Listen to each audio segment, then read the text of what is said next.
Right. Kwanas tilikuya neimwe live. Let me see. Sorry guys. That's not put. Okay. Kwanas tilikuya live. Chitautsanangura nyaya yemara yatingati old age regrets. Zvimwe zvacho zvinoregretwa mato are very old, but zvimwe zvacho unototanga waregreta in midlife. Paunenge uchita uri pamidlife. Chekutanga chinowanzoregretwa nemunhu tatingati kana akura kana pamidlife kana kuti akuma 40s, marrying the wrong person. Kuroorwa nemunhu asiriye paunotanga kudiscover ava ndakaita ndakapakafamba Satan apa. Pane time yaunosvika pakudiscover apa ndakangoita dzungu risina nebasa rese apa. Ndo moment yacho anonyanga wanyatsoti hello Mr. Joe. Nhasi ndasangana na Mr. Joe. Murai ndosingoona macomments. Nhasi ndasangana newe. Chekutanga chinonyanya regretwa nevanhu kudiscover kuti waroora munhu asiriye. Kuti pandakaroorwa pepe ndaida kuti ndingofadza vabereki kana pandakaroora pepe vamwe vese vanga varoora ndasaririra kana kuti ndakaroora mukadzi wekuchinzi aigona kutema huni. Ndakaroora mukadzi wekuti aigona kusakura. Pane mareasons aunororera munhu kana kuroorwa nemunhu. Aunozoti after a couple of years woti apa ndakaita temporary unonzi kuita a temporary decision pa permanent situation. Kwandaira uya kuisa matiles pamba paunolodya. Kuisa matiles pa bathroom yepaunolodya. First thing.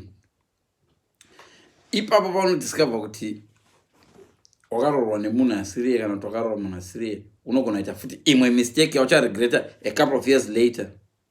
And that mistake, yes, you've guessed right. Mistake yacho inenge iri yekuti wodivorce uchifunga kuti uchanowana ari better.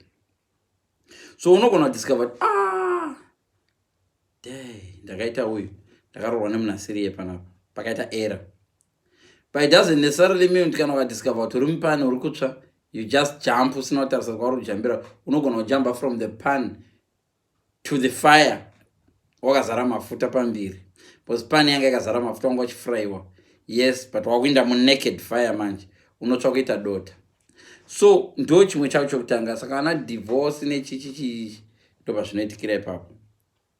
Wotanga kufunga manje kuti opportunity. Moment unongodiscover kuti wakaroorwa nemunhu asiriye panotanga kuuya mamwe mareasoniro kuti opportunities andaive nawo andakarega chino. Ndopanotanga kuona zvimwe zvinhu zvimwe zvaitori worse than wazvakatora. Unenge wakuzvonasenge zviri nani. Uya murume uya aindida uya pamwe dei takachengeta. Uya dei zvitiri gereti. Zveinhema. So maopportunities aukarega kuita kana kuti vanhu wakaburana navo zviya zvekuti hauzvidzokereki. Mabridges atingani mabridges awakabhena. Vanhu wakakonana navo muupenyu zviya zvekuti hapana reconciliation. Senge hama dzemunhu kana kuti hama dzemurume waive naye kana kuti hama unogona kunge wakaita mamwe mabridges ekuti unonyatsana kuti ndakairasa apa. Deni ndakanga ndisina kudai nguva ino ndo yanga ichava right kuti ndichitaura naningi. Vamwe vanhu vakati tokubetsereri necounseling kuti leave me alone. Vamwe vanhu vakati iwe tombro advise tita unenge leave me alone. Ndopanotanga kuvafunga ipapapo. Mabridge wabva pama-opportunities. Kana uri munhu wakamboita mistakes, abortion, mwana wayo ndakayabvisa we. Ndopa zvinotanga kuklika kuti dei ndakangomuchengeta, dei zvimwana wangu avadai, vamwe zvidei mwana wangu ari chii. Pese manje trigger yaya inenge ichidzoka. Kuvakadzi kunyanya. Maregrets hobo. Dei mwana wangu ari mupenyu, dei mwana wangu adidi, dei pamwe asirirombe senge wandinaye. Kana uri murumewo mukadzi wakaramba uya wakainhomboresa wakaramba. Wakuti zvidemba vakomana deni yangu mwana wangu yandakaramba ndakamurera dei zvondototandara naye walonely manje wawega. Senge panguva ine quarantine ine ndopanofungwa vana vamakasiya musati dei zvindine chizukuru changu chazondiona pana kana tsamtsandana. kana wakadestroy marriage yako ndopanotanga kuregreta marriage yangu yandakadestroy dene pari zvino nditorigere zvangu nemurume wangu tichididididi ndopazvinotanga kudzoka ipapo. Kana kuri kuti kunamata wakarega kunamata wakaita mamistakes pamwe kanowira muzvirwere ukati ndo panenge pacho maregrets. ndikutaura maregrets anouya akawanda, maregrets anoitika kana uri muviri wako wakaregerera wakangofuta uchifuta pano ndo patozoonekwa manje matumbu achikura because hatichabudi panze uno exercise apa tatagara takadofuta zvirikutowedzera more kuexercise mamba hatigoni ndo maregrets anongochiita iwawo. So netime yawakawesta gore riya ndaifangoenda kucollege ndakazodidididi paive pandaifangauri dai ndakarima dai ndakatora opportunity yekudidi ndakaita course yeye ndo pazvezviuya ipapo. So kana une mamwe macases wakaita pamwe wakaita drink driving ukaita case ndopanonga wakuregret crime yandakaita yakanyorwa pachitupa changu every time pandinoapply basa I have to put a reference, you have to write ndakambosungwa ndopanonga uchiregreta zvinhu zvakaita seizvozvo. Mari yawakatambisa, mari iya yawakadyiwa nomwe musikana ukampa 500 ukadidi ikati mari yawadi ndopanotanga kuzvifunga mari iya ndakadai ese yamaregrets. Ndo paunofunga futi munhu aikutita zvakanaka umwe nomwe munhu mupenyu hwake ane munhu wakambodana naye waanofunga munhu ainditita zvakanaka ende futi apa ndakaita error, I let go of someone anga ari nice. Ndo mamwe maregrets anenge aripo iwaya. Saka vabereki as well, vabereki vangu paya ndasingavatumiri mari vanenge vashaika manje deva vari vapenyu ndodai deva vari vapenyu ndotovaitira hangu zvokuti ndo mamwe maregrets akanyanyisisa iyeyo. Ndinochengeta vabereki vangu vachiri vapenyu no ndakavaendesa Victoria Falls, pamwe havachakwanisa kuenda Victoria Falls kati pamwe vashaika pamwe havachavoni kana kuti vadi vazochembera nditi. So iva neupenyu hwakaita senge hwanauti inini guys ndikafunga past yangu yese right now hapana zvandinonyanya kuregret. If any nditoona kuti zvinhu zvimwe zvandisina kuita ndingade ndakadozviita double ndikadzokera muupenyu hwangu ndoona senge ndingangodzokorera exactly zvese zvandakaita ndichiwedzeredza utsotsi hwekuchikoro hwandaita pese pandirurara ndangoramba ndichienjoy kuti make sure I don't regret anything. I think that's the good approach, Mr. Show, kuti ingorarama upenyu hwako uchimeka sure kuti kusora mangwana hauregreti, a year later hauregreti ndakaendesa mwana wangu kuuyu wakaona uchingoti every time unoregreta last year ndisina kudai, this year ndisina kudai, chinja maitiro, ita zvinhu zvokuti hauregreti unofila kuti omanaka kana nekuti kana uchida kuziva kukosha kwakaita mwana sangana nemunhu ari kutambudzika kuti aite mwana. Kauda kuziva kukosha kwemarriage sangana nemunhu asati amboroorwa ane age 38 39 uone kutatazela kunonzi kutatazela kwaanenge achiita ndopanozoona kuti uya murume akakosha. Nhumbu chaiyo wayabvisa iye kauda unati yakakosha bvunza mumwe munhu ane 41 years asina kugara aita mwana ava kutraya avana murume but ari kutraya ndianokudza kuti wakomana kanhumbu health chaiyo bvunza munhu ava nediabetes ongozvibaya jekiseni every day kuti koshuga yataimwe zvana shuga zvitomwe izvo unotanga uregreta vakomana ndakaziva zvangu ndisina. Chikoro chaicho chaibvunza munhu agraduate anokudza omanaka chinhu chinonzi dzidzo chakakosha. 9 months dzakakosha kumunhu ane nhumbu, gore rakakosha kumunhu ari kuuni. Munhu afoira anoona kukosha kwereceipt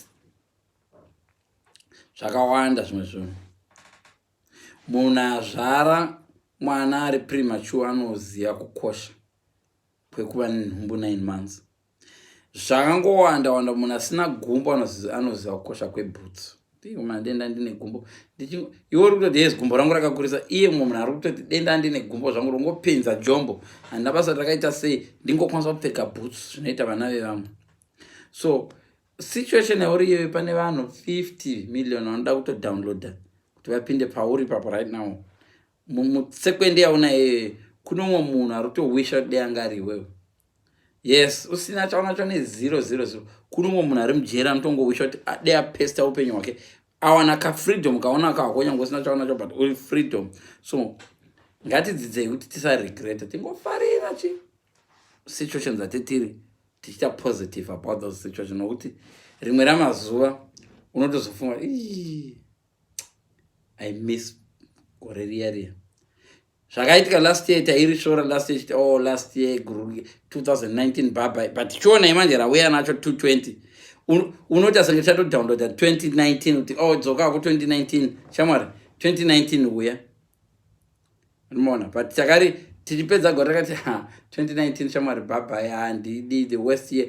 I remember calling it the worst year last year. Vanhu vazhinji 2019 was the worst year of my life. But what are you saying now? Are you still saying the same? So you don't know what you wish for. Dzimwe dzenguva unobuda mauri momo uchiwisha for something chiri worse. Ndona gore rino ukaona munhu anoti gore rino ramufaira yarera nyangwe holiday chadzata tichaplan by now tetadomanyamanya tatomboenda kunana teki ungakuenda kunana Spain ungakuenda hapana kokuenda apa zuva racho ndo pari kutobudira zvemusongo rikutobuda zuva panze zuva iro muchiriona kuti zuva riripo. So guys ndo zvandaida ndingoshare nemi nhasi kuti vakomana maregrets ariko zvakawanda zvatinoregreta muupenyu, and to avoid that ngatingova positive all the time. Pasituation yauri ungofunga kuti but at least ndiri ukaona uri at least ndiri wadawana reason to celebrate, thank God for it. Or at least ndiri kuChina or at least ndiri kuLondon kune mishonga kwaita corona. No, yes kwaita corona, but at least ndiri kunhu kune magetsi, at least because kuno mumwe munhu achatozosuva kungova kwauriko kune nzara yako asi kune magetsi kana kuti uchikwanisa kuwana internet. Kuna vanhu nezvari kukuvara nebundle and stuff like that vanondowisha kuti imi munodo newifi yemumba, vamwe vanoita ikunotaimira kutoenda kuhotel but wotozvishora pasituation yaunenge uri uchitozvishora. So if we learn to be positive pazvinhu zvatachingoita chingoita positivity iri right inobetsera. So thank you so much, and vachaona live ino ndapedza. Thank you so much. Nango ndingoti kakaka chop but situation yauri yauri kushora iwe uichenjerera kuti dzimwe nguva mangwana uchaitarisa sogoro kuti I wish I can download that. Day rauri rinhasi rauri kufunga kuti it's a day riri pasi, pamwe kune riri pasi richazouya. So be positive, gara uri positive uchitenda situation yauri. Kana washaya zvokutenda tenda Mwari kuti uri mupenyu. Kana washaya zvokutendera Mwari kuti uri mupenyu tenda Mwari kuti une vabereki. Kana vabereki vako vasipo tenda Mwari kuti une masiblings. Kana tenda Mwari kuti uri kunyika isina hondo. Haumboshayi chokutendera Mwari. Tenda Mwari kuti une something. Haumboshayi. Kana watoshayisisa tenda Mwari kuti ruoko rwako rune nzara. Kuna vanhu vasina nzara. Kuna mwana vasina maoko akatogurika sokudai. Kuna zvakawanda zvokutendera Mwari. And that glorification, ndotenda hangu Mwari ndine roof. Kuna ari homeless. COVID imomo Mwari homeless. So ukawana opportunity ungotenda Mwari, yes ndoto zvinorema zvazvo but zindototenda Mwari hangu ndiri mupenyu. Kune vakatofa. Ndona. So zvinobetsera kuti usazoregreta zvinhu, but otherwise upenyu hunogara hune full of regrets. Saka kana uri murelationship yauri kana kungava divorce, rega kumhanyira divorce. I mean, try to explore all the channels sekuti uavoid divorce. Kuitira kuti paya paunozoti zveshowato divorce anyazozati I tried my best to save this marriage, it didn't work. Hapana chinhu chinorwadza sekuti unongongoti dene paya pakandifonera ndakaansa phone. Dene paya ndisina kumusungisa. Dene paya ndisina kumusvotesa endogona munhu ndaimusvotesa ndasingatombodanani ndaida kungomuboha, something like that. Haudi uzosvika pamasituation akaita saiwo. So if you really know you're not sure with a decision yawakuda kuita, tanga explore all other chances. Andona waona kuti azvishowa machances I'm fully convinced aiwa handina any other option. Because vakawanda vanhu ndoziva inini vakadivorca vari kutozvidemba kuti dene ndakangoita kaeffort, dene ndisina kuita overreact, dene zvangu ndisina kutombo kugona sisi vangu vakani bhudhi vangu kugona bhudhi vangu ndovakati siya izvo siya but ona kwavari izvo zvava kundidzinga pamba pavo vakanditi ndirambe murume yedzoka kumusha wanausiya wapusha musha wapisa musha pando vari kunditukira huku dzangu dziri kukamba dziri kuteteresa dzichiuya kuyadhi kwavo dene ndo maregrets andaida kutaura. So thank you so much guys, toonana pamberi apo nezvimwe zvimalive topics zvaichingoya but mukurarama pane zvinhu zvakati wandei zvinokoza regret, especially old age. Kubva pa the age of 40 unowana kuti pane zvimwe zvinhu zvawakuregreta mana ipo paya pakanditi dede ndakangoti no, paya pakati yatidzokera nditatomborambana pakandirova ipapo pandakangodana polisi zvakasungwa handiti wakutoregreta. So maregrets akawanda anoitika but it doesn't necessarily mean kuti kana uchiregreta something the other side kuri unogona kuregreta tomana dende angochuza kuenda miriku uchiona green grass usingaziti astroturf, mombe iri kumiriku ikaona green grass yepachikoro because zvinongwana nemaastroturf inopakumana dende angoita decision yekucrossa ruzi ndaenda uku kune green grass. Painonosvika green grass yona igrass racho yeplastic ndopanozozona nyaya yacho yatoipa because painosvika yona kana kutiona kuti green grass yacho iri kugrowa mutsvina mupfudze. So thank you so much guys, mova nenguva yakanaka pano apa muzvichengetedza, please stay safe. Tiri kutaiwa kuno kwakaipa hakusikuita vanhu vari kufa. So thank you so much Mr. Joe, tobatanapo ndakaramba ndichikanda tuma 111 tuma songs chichichi ndine masongs akawanda sataiso pa YouTube, ndine matopics akawanda ndichaita. So thank you so much Mr. Joe, tinofara zvakakuonai, thank you.